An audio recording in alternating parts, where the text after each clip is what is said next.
Matapos kong mapanood ang alamat ni Zen Juan ng 800 beses, nararamdaman ko na may gustong makipag-agawan sa akin sa kapangyarihan sa palasyo. Ilang araw matapos akong mapunta sa mundong ito, agad kong pinahanap si ina ng 20 abay para sa akin. Ang pinsan kong gustong bitagin ako sa isang secret date sa ibang lalaki ay pinaligiran ng aking mga abay. Kahit dulo ng daliri ko ay hindi niya mahawakan. Sa sobrang inis niya, parang mababali na ang kanyang mga ngipin. Sa unang mga araw ko sa loob ng palasyo, hinalughob ko ang bawat sulok ng aking tirahan hanggang sa kailaliman ng lupa, kahit ang mga lugar na malayo sa akin. Pati ang mga pabangong mosque sa palasyo ng Inang Reyna, ay hinukay ko at inalis lahat. Ang konsorte na gustong lasunin ako ay nawalan na tuloy ng ganang kumain sa sobrang asar.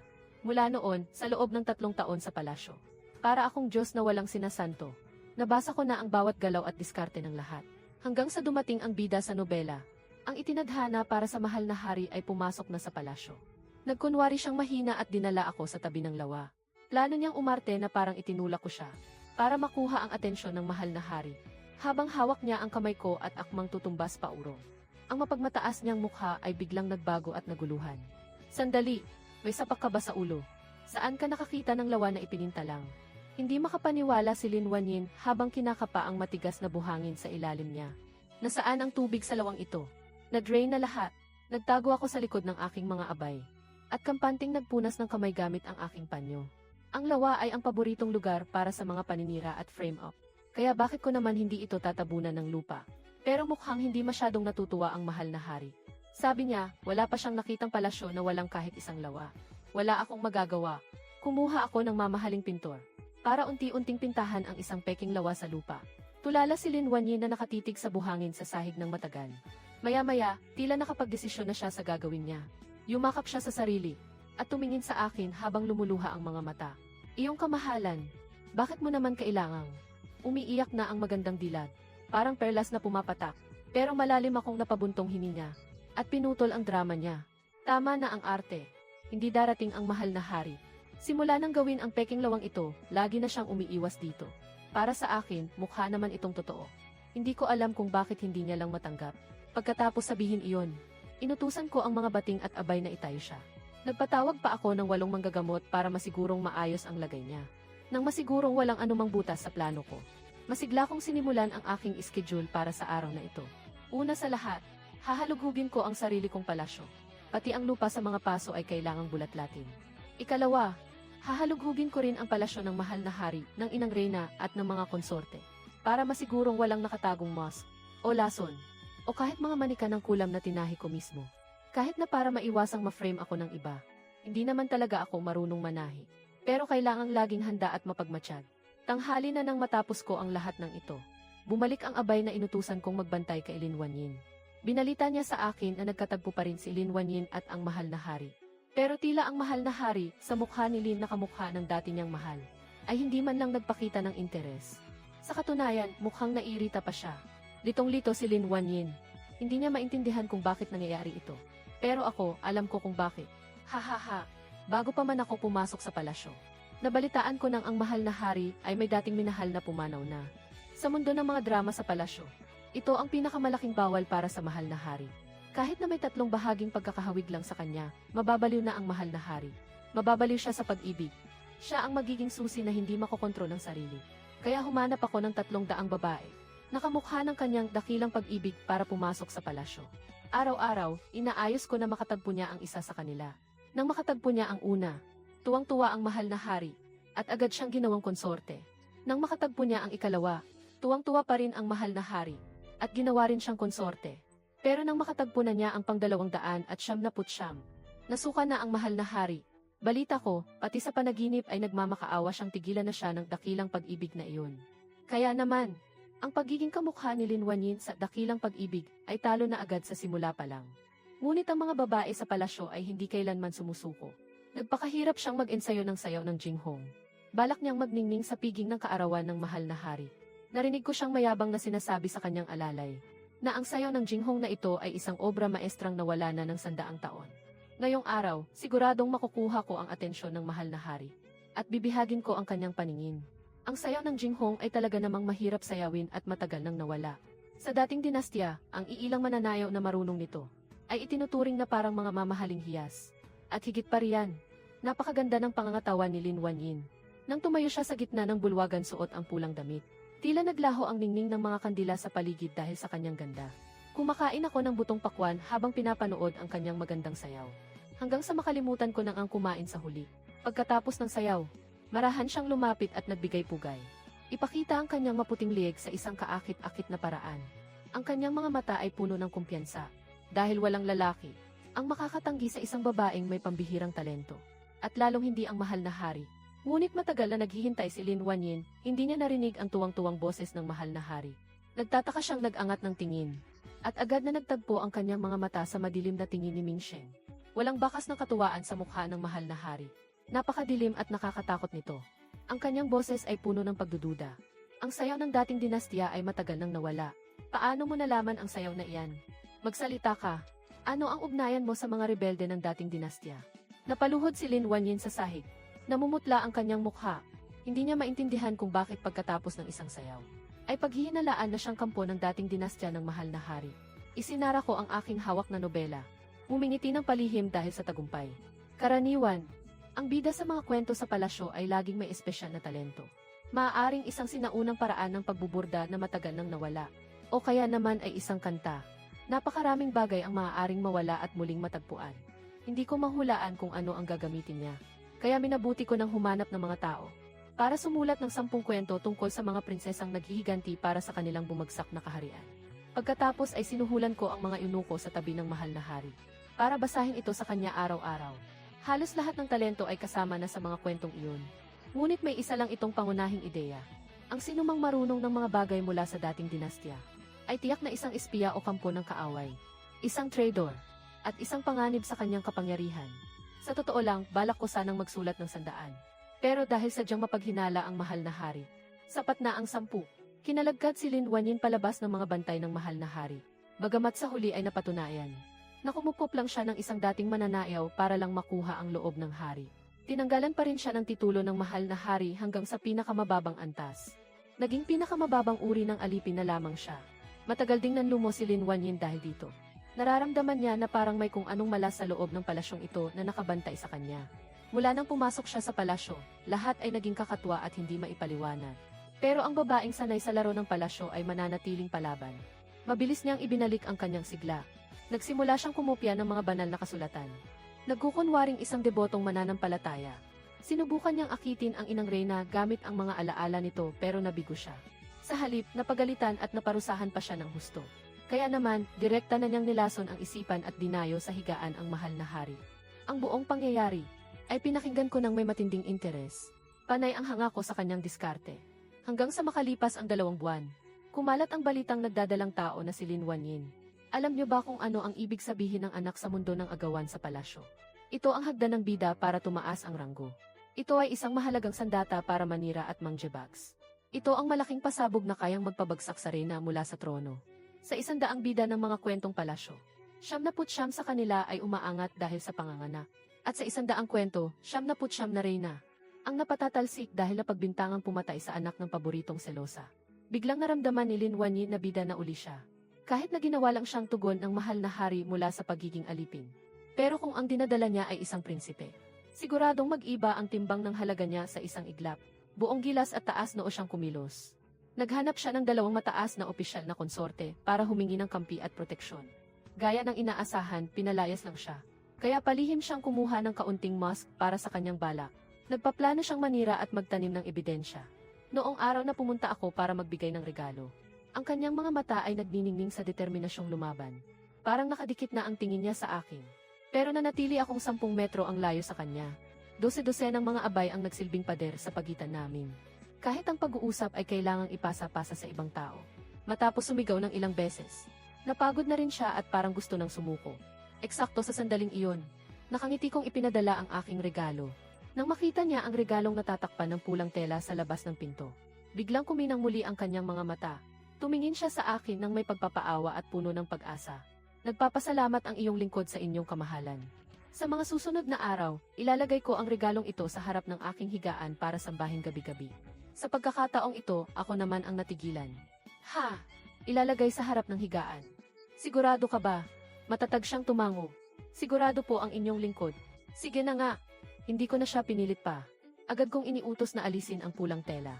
Excited na tumingin si Lin Wanyin doon. Subalit, nang makita na niya ang nasa ilalim ng tela, biglang naglaho ang ngiti sa kanyang mukha. Isang artipisyal na bundok na gawa sa puting jade, may habang 3 metro. At taas na 2 metro ang tumambad sa harap ng lahat. Sa ibabaw nito ay may nakaukit na pangit na karakter para sa swerte, gamit ang mga piraso ng jade. Higit sa lahat, sa isang tingin pa lang sa bundok na ito, kahit ang pinakamaliit na dumi ay kitang-kita na. Wala itong kahit anong puwang na pwedeng pagtaguan ng kung ano. Tiningnan ko nang may pag-aalinlangan ang kanyang maliit na silid tulugan. Salamat sa iyong katapatan, Lin. Pero sa tingin ko, mas mabuting ilagay na lang ang bagay na ito sa labas. Nagitngit ang kanyang mga ngipin. Sige po. Huwag kayong mag-alala, inyong kamahalan. Sasambahin pa rin ito ng iyong lingkod araw-araw.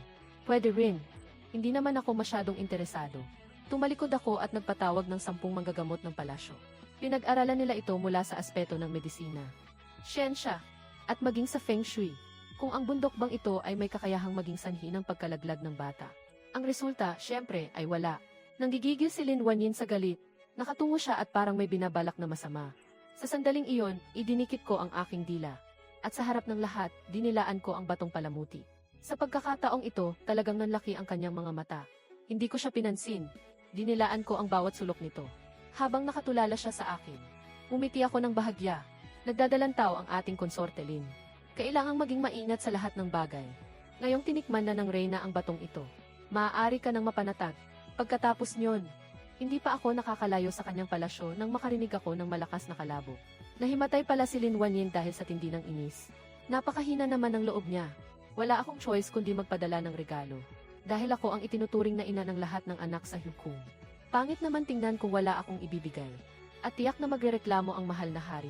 Pero kapag nagregalo ka naman, napakadaling mapagbintangan o ma-frame up. Kaya naisipan kong magregalo na lang ng malalaking bato. Kahit sinong asawa ng hari ang mabuntis, pare-parehong bato ang ipinapadala ko. Ang pagkahimatay ni Lin Wanyin sa galit ay maliit na eksena lang sa palasyo. Hindi ito pinansin ni Ming Sheng. Wala ring pakialam ang inang Reyna. At mas lalong wala akong paki. Pero narinig ko na pagkatapos nyon ang konsorte Hui. Si Shu at si Xian ay gumaya rin sa akin at nagpadala rin ng mga bato sa kanya. Ngayon, makakita lang si Lin Wanyin ng bato ay nasusuka na siya. Nagdahilan siyang masama ang pakiramdam. At tumangging tumanggap ng bisita mula sa ibang mga konsorte.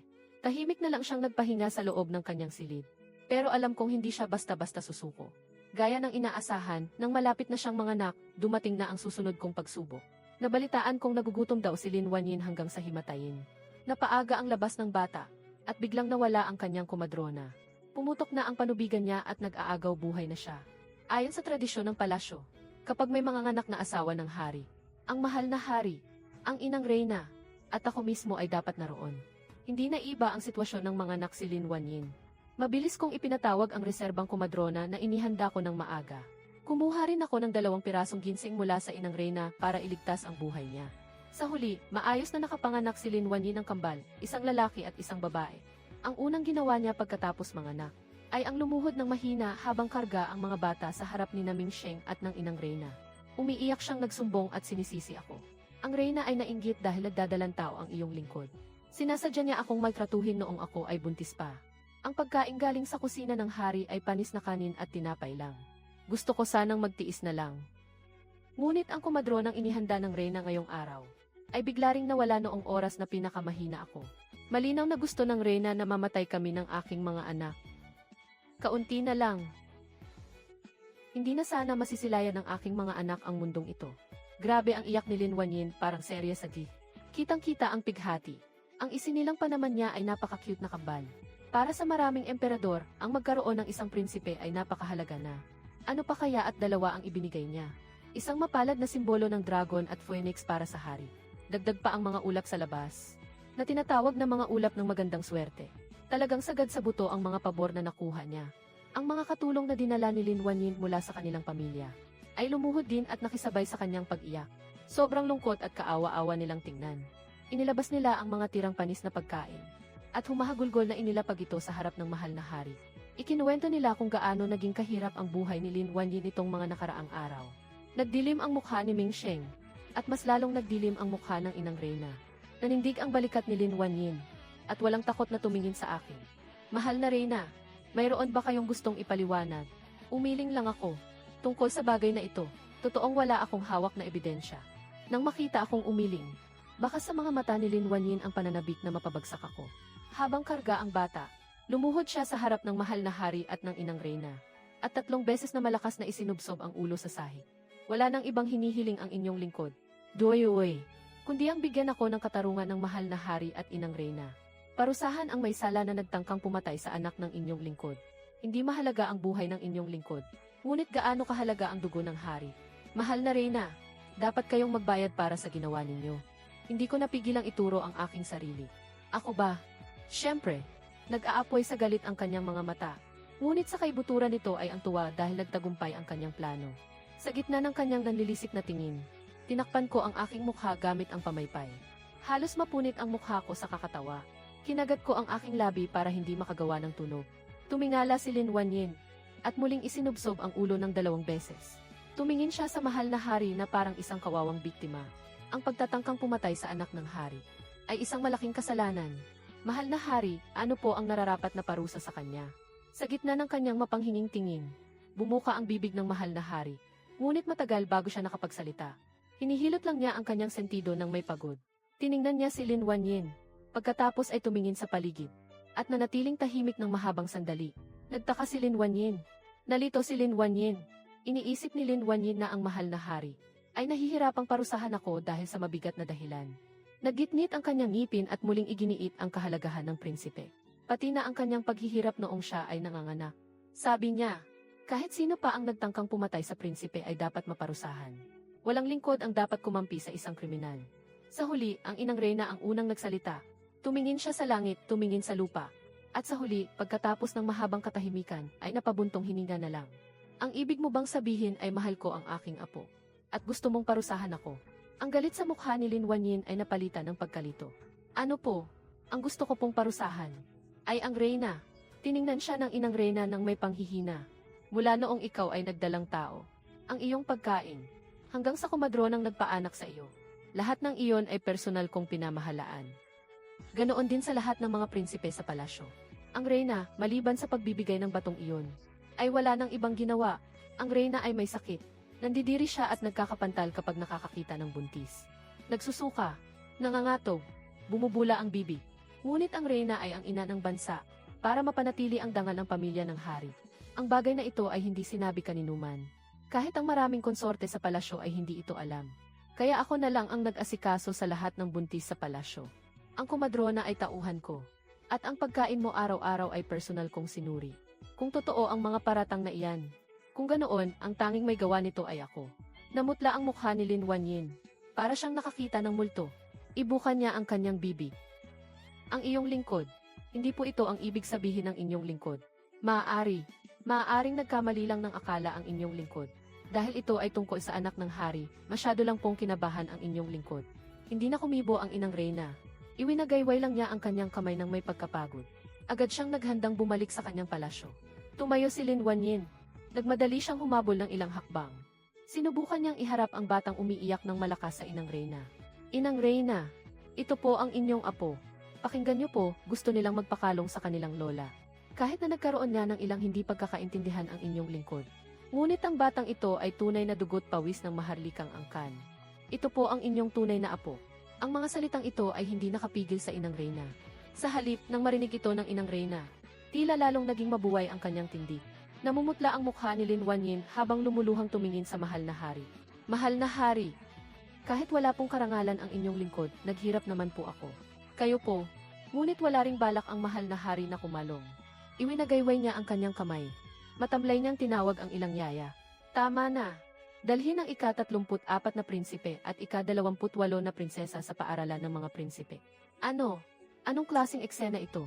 Sa pagkakataong ito, talagang natulala si Lin Wanyin. Tila hindi niya maunawaan ang kasalukuyang sitwasyon.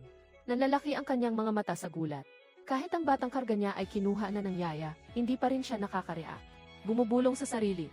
Anong ibig sabihin ng ika-34 na prinsipe at ika-28 na prinsesa? Dumaan ako sa tapat niya. At mabait na sumagot, literal lang ang ibig sabihin niyan. Ibig sabihin, ang mahal na hari ay mayroon na ngayong 34 na mga prinsipe at 28 mga prinsesa. Nawala ang kislap sa kanyang mga mata. Para siyang nawala ng direksyon sa buhay. Paulit-ulit niyang sinasabi, Paano itong nangyari? Paano itong nangyari? Nagkibit balikat ako. Bakit naman hindi ito magiging posible? Alam naman ng lahat. Sa mga kwentong palasyo, laging hirap magkaanak ang hari. Ganoon dapat ang sitwasyon bago man lang lumitaw ang bida. Kung hindi magmumukhang espesyal ang anak ng bida. Kung kailangan pa nitong makipag-agawan sa 12-12 ng mga prinsipe. Pero sa normal na sitwasyon, walang problema sa kakayahang magkaanak ang lalaking bida sa mga kwentong ito. Ang dahilan kung bakit wala siyang anak, karaniwan ay dahil sa pananabotahe ng reyna. Karaniwan ay dahil sa pananabotahe ng reyna. Karaniwan ay dahil sa pananabotahe ng reyna. Karaniwan ay dahil sa pananabotahe ng reyna. O kaya naman, dahil ang puso niya ay nakatali sa isang pangarap na babae at walang gana sa hukom. Kaya naman nakuha ko ang punto. Nagpadala ako ng 300 kamukha ng kanyang pangarap na babae sa palasyo. Dahil baka magsawa siya. Naghahanap din ako ng 100 masisigla. Mga mahinhin. Mga mukhang matalino at palaaral. Mga mahilig magsuot ng puti. Mga mahilig magsuot ng lila at iba pang mga babaeng may kakaibang karisma. Nag-alala pa nga ako na baka magkaroon siya ng kakaibang panlasa balang araw. Kaya may mga kasing bilog ng bola, mga kasing payat ng kalansay, mga puro pekas ang mukha, at mga biyudang halos kasing tanda na ng inang reyna. Lahat ng klase ay binigyan ko siya ng tig-iisa. Tutal, may pera naman ang mahal na hari para buhayin silang lahat. Sa panahong ito, mas mabuting mapangasawa ang anak ng langit kaysa sa kung sino lang. Noong mga panahong iyon, ang hukom ay parang hardin ng mga naggagandahang bulaklak. Saan ka man tumingin, puro mga buntis na fighty ang makikita mo. Nang magbuntis na ang napakaraming fighty, nagkunwari akong may kakaibang sakit bilang dahilan. At nagpakita pa ako ng mga sintomas sa harap ng lahat. Kaya naman, natural lang na para sa inang reyna. Kinuha na niya ng palihim ang tungkuling mag-alaga sa mga buntis na fighty. Nang isilang ang unang bugso ng napakaraming sanggol sa hukom. Abot tenga ang ngiti ni Ming Sheng at ng inang reyna. Hindi nila mabitawan ang mga bata sa sobrang tuwa. Nang isilang naman ang pangalawang pangkat ng mga sanggol. Nakangiti pa rin ng malapad si Ming Sheng at ang inang reyna. Puno pa rin sila ng pagmamahal para sa mga bata. Pero nang isilang na ang ika-50 sanggol, natahimik na lang si Ming Sheng. Sabi niya, hindi ba pwedeng patigilin muna ang panganganak ng mga fighty na iyan? Ngunit dahil sa sobrang dami nila sa hukom, nagdesisyon ang mahal na hari na siya na lang ang iinom ng gamot na pampabao. Pero bago pa man ito umabot sa kanyang bibig, sunod-sunod na lumuhod ang mga opisyal sa harap niya. Sabi nila, hindi pwedeng mapinsala ang katawan ng mahal na hari. Kapag itinuloy niya ang pag-inom, sabay-sabay din silang magpapakapon. Kailanman, wala pang nakasulat sa kasaysayan na may ganito karaming opisyal na gustong maging inuko dahil sa mahal na hari. Tahimik lang si Ming Sheng. Nabasag ni Ming Sheng ang mangkok sa inis. Wala siyang magawa laban sa kanila. Kaya kinalaunan, tiniis na lang niya hanggat kaya. At kapag hindi na talaga kaya, sa tuwing sisiping siya sa isang fighty, nagpapadala siya ng sabaw na pampigil sa pagbubuntis. Ngunit mayroon pa ring nakakalusot sa bitag. At mga fighty na ayaw uminom ng gamot. Gaya na lang ni Lin Wanyin. Ang dating matikas na likod ng inang reyna ay unti-unti nang naging kuba dahil sa pagod. Wala na rin silang magawa sa mahigit 50 o 60 bata sa palasyo. May reklamo na kulang ang rasyon. May nagsasabing may lason ang kanilang pagkain. At may nagsasabi ring may fighty na gustong pumatay sa kanilang anak. Sa huli, ako ang nagmungkahi na magtayo ng paaralan ng mga prinsipe sa loob ng palasyo. Doon natitira ang lahat ng mga prinsipe at prinsesa. Para mas madaling pamahalaan ng sabay-sabay. Ang inang reyna naman ay tikom ang bibig. Kahit ito na ang pang-21 pagkakataon na sinubukan siyang bitagin. Ha. Sa pagkakataong ito, nanahimik si Lin Wanyin ng matagal na panahon. Kung kailan akala ko ay sumuko na siya. Muli pa lang nag-aapoy ang kanyang determinasyon. Ngayon, talagang naging interesado na ako. Alam na natin, hindi obra ang plano niyang bitagin ako sa pananakit sa kanya. Dahil dyan, sobrang higpit ng depensa ko. Alam na natin, hindi rin obra ang paratangan akong may kalantari. Dahil kahit sa pagbabanyo, may 10 abay na nakabantay sa pinto ko. Alam na natin, hindi na rin obra ang pang-aakit sa mahal na hari. Dahil si Ming Sheng ay halos maumay na sa dami ng babae. Alam na natin, hindi rin obra ang pagpapalakas sa inang reyna. Dahil sumasakit na ang ulo ng inang reyna sa tuwing makikita siya. Alam na natin, wala ring silbi ang pagkakaroon ng anak. Sapagkat ang mga bata sa hukom ay nag-umapaw na sa dami. Dahil bigo ang lahat ng mga paraang iyon. Ano pa kayang alas ang gagamitin niya para makaakyat sa itaas? At nalaman ko rin agad. Ginawa niya ang kanyang sarili bilang isang matalinong lingkod bayan. Ang baha sa Jiangnan ay paulit-ulit na problema bawat ilang taon. Ito na ang pinakapaitaas na sakit ng ulo ni Ming Sheng. Nagsumite siya ng isang lihim na plano ng stratehiya. At sadyang nag-iwan ng kaunting bakas. Isang tanda na makakapagpatunay na sa kanya galing iyon. Sa huli, ang kanyang plano ang napili ni Ming Sheng. Matagumpay nitong naresolba ang problema sa baha. Tuwang-tuwa ang mahal na hari. Lubos niyang kinilala at pinuri ang katalinuhan ni Lin Wanyin. At itinaas pa niya ang ranggo nito. Taglay nga ni Lin Wanyin ang lahat ng katangian ng isang matalinong bida sa mga nobela ng agawan sa kapangyarihan sa palasyo. Matalino, tinutulungan ang mahal na hari sa mga sakit ng ulo nito. Pero hindi kailanman nagmamayabang. At sa bawat pagkakataon, kusa siyang humahakbang paurong. Hindi rin humihingi ng anumang pabuya. Para bang wala siyang lakas ng loob o wala siyang pakialam sa usapin. At ginagawa lang iyon dahil sa pag-aalala sa mahal na hari. Hindi niya matiis na makitang nahihirapan ang mahal na hari. Kaya naman puyat at gutom siya sa paggawa ng mga plano. Sa pagkakataong ito, tama ang naging diskarte niya. Ang pagpapakitang gilas niyang ito ay mabilis na bumihag sa puso ng mahal na hari. Ang ranggo niya ay biglang tumalon mula sa pagiging hamak na tagapaglingkod hanggang sa maging konsorte. Binigyan pa siya ng titulong. Fue, ang konsorte hui. Ito ang talagang hindi ko inaasahan. Tiete, nagkamali ako ng kalkulasyon. Matapos ang maraming pagkatalo. Sa wakas ay nakamit din ni Lin Wanyin ang isang malaking tagumpay. Ngayon, kung lumakad siya ay parang may kasamang hangin. At kung tingnan niya ang lahat ng mga babae sa palasyo ay puno ng panghahamak. Samantalang sa akin na itinuturing niyang pinakamalaking hadlang sa kanyang pag-akyat, ay sadyang napakamagalang niya. Todo-todo ang pagpapakita niya ng pagiging malambing at mapagkumbaba. Minsan kapag nagkakasalubong kami sa paaralan ng mga prinsipe, malambing pa niyang tinuturuan ang kanyang anak na tawagin akong ina. Higit sa isang beses na humanga ang mahal na hari sa kanyang katalinuhan. Na tila ba siya ay may busilak na puso at isipan. Ako rin ay higit sa isang beses na humanga sa kanyang talino. Pero alam ko, na ang pagiging konsorte ay hindi ang kanyang hangganan. Kahit ang maging pinakamataas na konsorte ay hindi rin. Iisa lang ang huling layunin ng bawat bida sa agawan sa palasyo.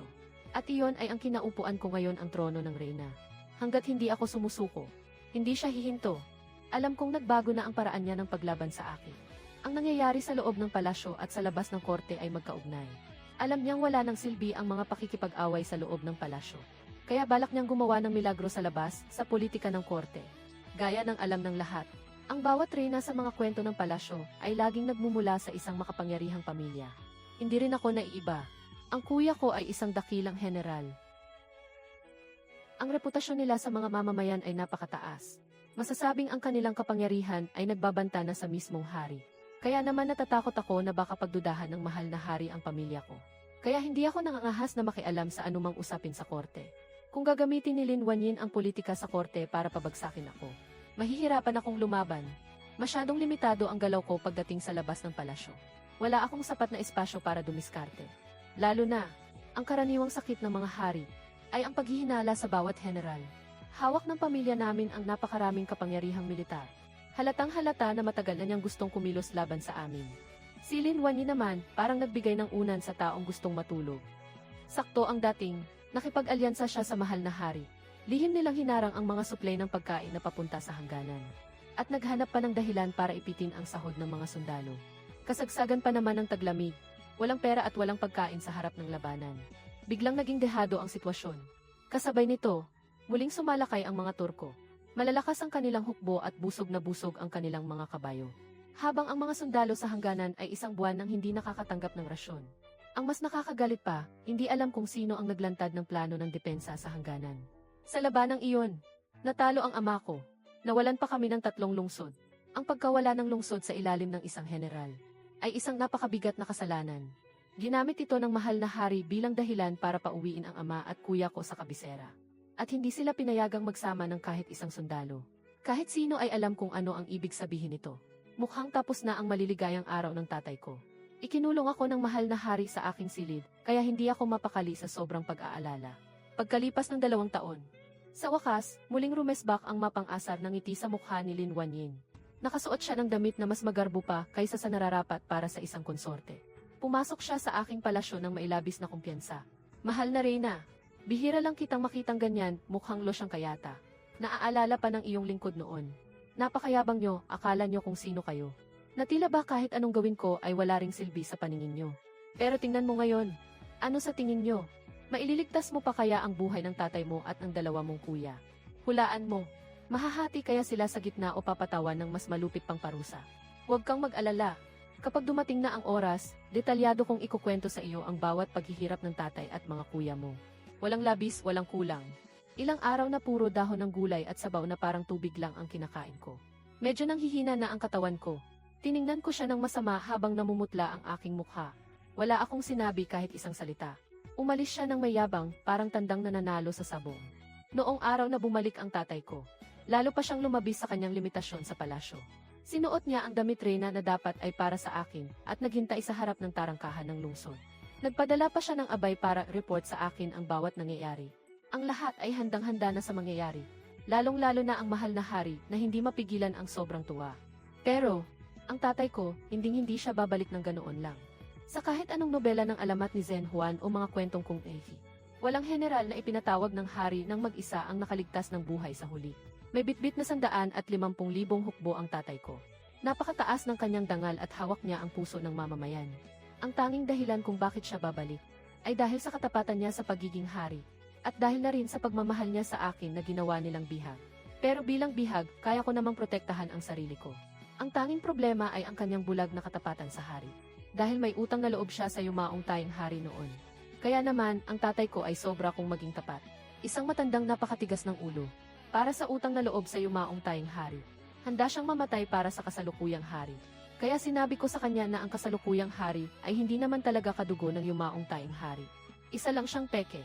Gaya ng alam nating lahat sa mga bidang lalaki sa mga kwentong palasyo. Marami sa kanila ang may madilim at misteryosong nakaraan. Sabi nga, kilalanin ang kalaban para laging panalo sa laban. Alam na alam ko na ang tunay kong kalaban ay hindi ang mga konsorte, kundi ang hari na siyang may hawak ng buhay ko. Mas mabuti nang maging overthinker kaysa magkamali. Kaya pinag-aralan ko ng mabuti ang buhay ng mahal na hari. Ayon sa aking pananaliksik, noong 12 taong gulang ang hari, lumabas siya ng palasyo dahil sa sakit. Doon niya nakilala ang kanyang great love o white moonlight. Nagsama sila ng ilang taon. Lalong tumibay ang pagsasama nila noong 15 taong gulang ang hari. May isang konsorte sa palasyo na nagpadala ng mga tauhan para itumba siya. Noong oras na iyon, lahat ng mga lingkod na kasama niya ay nategi o napatay. Kaya naman, siya at ang kanyang mahal ay nagtago at tumakas ng ilang buwan. Sa huli, namatay ang babae matapos siyang saluhin sa taga ng espada. Kaya naman, mula edad 12 hanggang 16, lahat na nakakilala sa kanya sa loob ng 4 na taong iyon ay patay na. Paano kung ang tunay na prinsipe ay napatay talaga habang hinahabol? At pinalitan lang siya ng iba, posible naman, di ba? Hindi naman siguro masyadong malayo sa katotohanan ang hinalang ito. Ibig sabihin, may tsansa na hindi nategi ang totoong prinsip noon. Kundi natatakot lang siyang magpakita. Kaya habang nagpapahanap ako ng 300 look-alik ng white moonlight ng hari, nagpahanap din ako ng lalaking kamukha ng hari at ng yumaong tayong hari. Siniyasat ko ring mabuti ang mga gawi at katangian ng yumaong tayong hari. At heto, gumawa ako ng isang bagong mahal na hari. Mas kamukha niya ang yumaong tayong hari sa alaala ng tatay ko kaysa sa kasalukuyang hari. Sa lahat ng aspeto, kuhang-kuha niya. Nung una niyang makita ang mga peke kong ebidensya, hindi pa rin naniniwala ang tatay ko. Pero nagbago ang lahat nang makita niya ang lalaking ito. Gaya ng yumaong emperador, allergy din siya sa bulaklak ng osmanthus. Mayroon din siyang namamana na sakit na katulad ng sa yumaong emperador. Ang kanyang tindig at kilos sa maraming aspeto ay kamukhang-kamukha ng yumaong emperador. Hindi niya sinasadyang maipakita ang mga hirap na dinanas niya nitong mga nakaraang taon. Ang mga peklat mula sa pagpapalaya sa kanya. Nabagit niya pa na gusto niyang mag-alay ng paranga sa yumaong emperador pero hindi man lang siya makalapit. Kaya nanonood lang siya habang ang peking iyon ay nagpapakasasa sa kapangyarihan sa loob ng palasyo. Kahit sabihin nating mukhang pa-victim o plastic ang linyahan niya. Ang mahalaga, naniwala ang tatay ko. Mananatili pa ba siyang tapat sa isang peking anak ng emperador? Totoong mahirap para sa akin ang makialam sa mga usapin ng korte. Pero kaya kong pakialaman ang sarili kong tatay. Ang tatay ko, na may hawak na 150,000 hukbo, ay nagpahayag ng matinding pagdududa sa pagkatao ng hari. Lalo na matapos niyang makita ang isang iyon. Ang kaawa-awa ngunit matatag na prinsipe na sumusunod sa mga yapak ng yumaong emperador. Tulala ang lahat. Para mapabagsak ang tatay ko, sinadya ng hari na harangin ang mga suplay at pondo ng hukbo. Tungkol sa bagay na ito, alam na iyan ng lahat ng mga opisyal pero tikom ang kanilang mga bibig. Habang ang tunay na prinsipe ay tahimik na nagbabantay sa hangganan sa gitna ng digmaan. Itinataya ang sariling buhay para protektahan ang mga mamamayan. Mababaka sa kanyang mukha ang determinasyon. Sabi ng yumaong emperador, ang sinumang lumapastangan sa ating hangganan ay dapat puksain. Kahit pabuhay ko ang maging kapalit, hindi ko kailanman isusuko ang ating mga lungsod sa mga barbarong iyon. Marami na tayong nakitang kwento ng mga nagpapanggap na anak mayaman. Pero ngayon lang tayo nakakita ng nagpapanggap na emperador. First time too, maging ang mahal na hari ay natulala na rin. Wala na siyang oras para isipin kung paano itutumba ang tatay ko. o kung paano ako idadamay. Ngayon ay nagkukumahog siyang humanap ng ebidensya para patunayan ang kanyang pagkakakilanlan. Pero gaya nga ng sabi ko, masyadong malinis magtrabaho ang mga tao noon.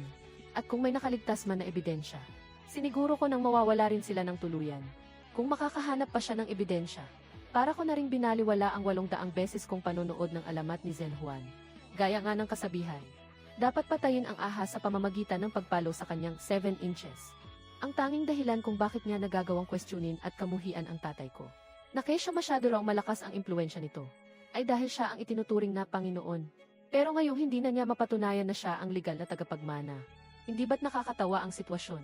Parang kiti-kiti ang hari sa loob ng palasyo sa sobrang kaba. Pinuntahan niya si Lin Wanyin. Pero kahit si Lin Wanyin ay hindi pa maproseso ang mga nangyayari. Kaya wala itong maibigay na kahit anong plano. Kaya sa akin naman siya lumapit. Nagmamakaawang patunayan ko ang kanyang pagkakakilanlan. Siguro ay wala na talaga siyang matakbuhan. Kaya habang umiiyak ay ipinaalala niya sa akin ang aming pagsasama bilang mag-asawa.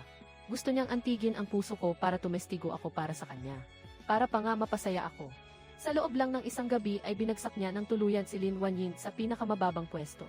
Namutla na lang sa gulat ang mukha ni Lin Wanyin. Pero alam ko, kapag pumayag ako sa gusto niya ngayon, lilipas lang ang ilang taon at ulitin lang niya ang lahat. Tatargetin niya ulit ang tatay ko. Tatargetin niya ako. At ubusin niya ang buong pamilya namin. At saka, ako kaya ang utak sa likod ng lahat ng ito. Kung papayag ako sa kanya, edi sayang naman ang lahat ng paghihirap ko nitong mga nakaraang taon. Walang ganun, no. Kaya magalang kong sinabi na hindi kami close. Malungkot kong ipinahayag na wala akong magagawa para tulungan siya. Nagpanik na siya. Balita ko ay may paraan ang mga ordinaryong tao para patunayan ang kadugo sa pamamagitan ng mga buto. Kaya iminungkahi niya sa harap ng korte. Nahukayin ang mga labi ng yumaong emperador para lang patunayan ang kanyang sarili. Sabi nila ay pwedeng gumana ang paraang ito. Pero heto ang plot twist. Ang ating mahal na prinsipe ay napaluha sa harap ng lahat. Peke lang ako. Inamin ko, ako ay isang impostor. Ama, hindi. Ang yumaong emperador ay tepok na. Nagmamakaawa ako sa inyo, huwag niyo nang gambalain ang kanyang himlay. Dahan-dahan siyang lumapit at lumuhod sa direksyon ng puntod ng hari. Ayoko na sa titulong prinsipe. Wala na akong pakialam sa kahit ano. Ang hiling ko lang ay hayaan niyo ang aking ama. Hindi.